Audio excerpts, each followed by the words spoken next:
Aujourd'hui, je suis venue nous parler de la raison de la souffrance de plusieurs chrétiens. Beaucoup de chrétiens sont dans la souffrance.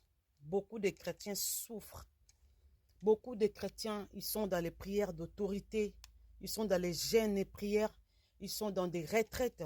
Ils sont en train de chercher Dieu par rapport à leur souffrance. Et beaucoup ne trouvent pas de solutions. Beaucoup ne savent pas quoi faire. Bien aimé, ce matin à mon réveil, j'avais voulu prier. J'ai pris une position pour commencer la prière. Mais avant de commencer la prière, j'avais pensé quand même à une sœur qui était vraiment souffrante, qui à chaque fois on le voit, elle pleure toujours. Elle parle toujours de sa souffrance. Elle est toujours malheureuse. Elle est toujours à l'église, toujours dans des jeûnes et prières. Toujours, elle cherche la face de Dieu, mais elle est toujours malheureuse. J'ai pensé à elle. Quand je voulais commencer à prier, c'est là que dans ma réflexion, je me suis dit que si vraiment elle continue à souffrir comme ça, elle doit revoir son intimité avec son Dieu. Parce qu'une personne qui est intime avec Dieu, oui, la souffrance va venir. Oui, la souffrance va arriver dans sa vie. Mais cette souffrance-là ne va pas rester éternellement. Car la Bible dit que le malheur atteint souvent les justes, mais l'Éternel en délivre toujours. Mais bien aimé, il y a beaucoup parmi nous qui souffrent, qui continuent de souffrir, qui souffrent à tout le temps, à tout moment, qui souffrent sans arrêt, qui ne parlent plus, que tout le monde est au courant que cette personne est dans la souffrance. Mais ce qui cause cette souffrance, c'est lorsqu'on s'éloigne de la présence de Dieu. Lorsqu'on s'éloigne de la présence de Dieu, c'est là que la souffrance intervient. C'est là que la souffrance prend place. C'est là que la souffrance règne. Mais bien aimé, ceux qui gardent leur intimité, ceux qui entrent dans la présence de Dieu, ceux qui sont vraiment intimes avec Dieu, même s'ils souffrent aujourd'hui, demain vous allez les voir dans les bonheurs.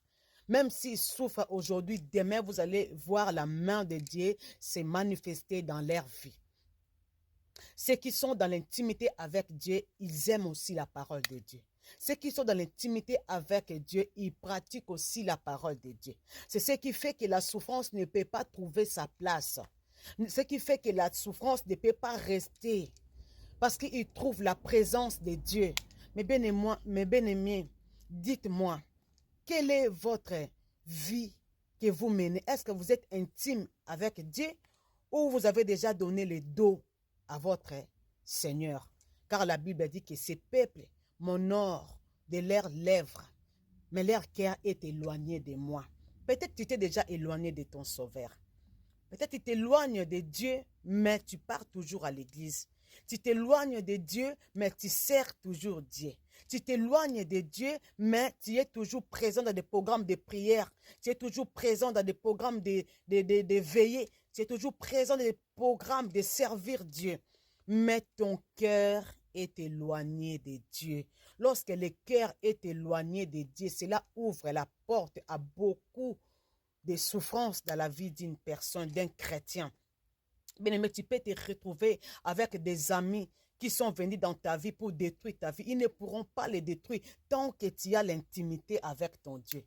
Tu peux te retrouver avec une femme qui est venue dans ta vie pour les détruire, mais il ne pourra pas les détruire tant que toi tu gardes ton intimité avec ton Dieu.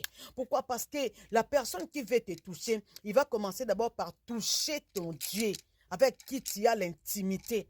Avant de te toucher, il doit toucher ton Dieu. Mais une personne qui ne peut pas toucher ton Dieu, il ne pourra pas non plus te toucher.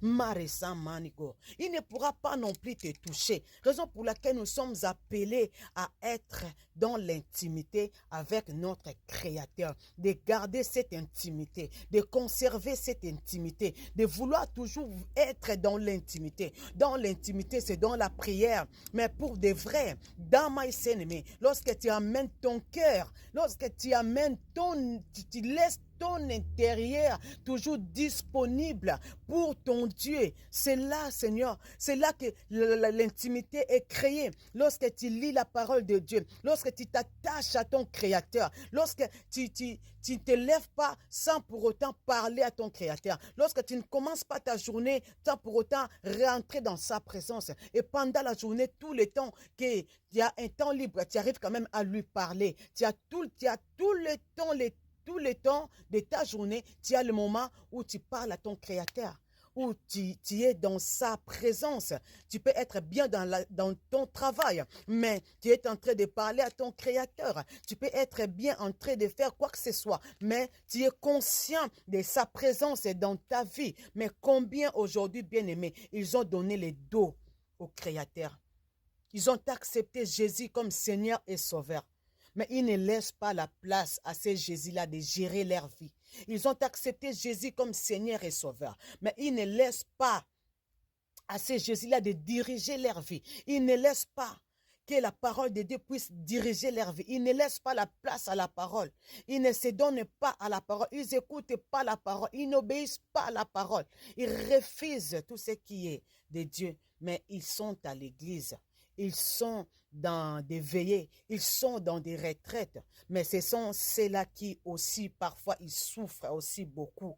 Mais bien aimé, si tu veux finir avec ta souffrance, reviens au Tout-Puissant et remets-toi encore dans l'intimité avec ton Dieu. Seule l'intimité avec Dieu te protège. Seule l'intimité avec Dieu te garde. La Bible dit que l'ange de l'Éternel campe autour de ceux qui les craignent et les arrache au danger. Comment tu peux les craindre si tu ne comprends pas la parole, si tu n'aimes pas sa parole, si tu ne lis pas sa parole? Comment tu vas comprendre ce qui est bien et ce qui est mal? Et bien aimé, je voulais seulement vous inviter à restaurer votre vie d'intimité avec Dieu, parce que personne ne pourra venir à votre secours comme votre Dieu. Personne ne pourra guérir votre maladie comme votre Dieu. Aujourd'hui, la maladie persiste dans ta santé, tout simplement parce que tu t'es éloigné de ton Créateur. Aujourd'hui, les problèmes règnent dans ton couple parce que tu t'es éloigné de ton Créateur. Aujourd'hui, tes enfants, ils ont des problèmes de santé, des problèmes à l'école, des problèmes partout parce que vous vous êtes éloigné de la présence de Dieu.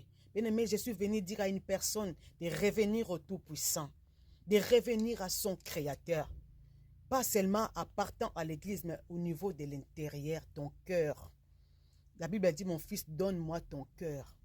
Il veut faire de ton cœur sa demeure. Il veut être là en première place.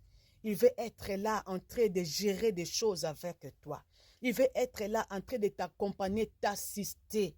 Mais bien aimé, sans l'intimité avec Dieu, tu seras toujours en danger. Sans l'intimité avec Dieu, il y aura toujours des portes ouvertes dans ta vie, des portes d'entrée de beaucoup de mauvaises choses. Parce que tu t'éloignes de ton Dieu.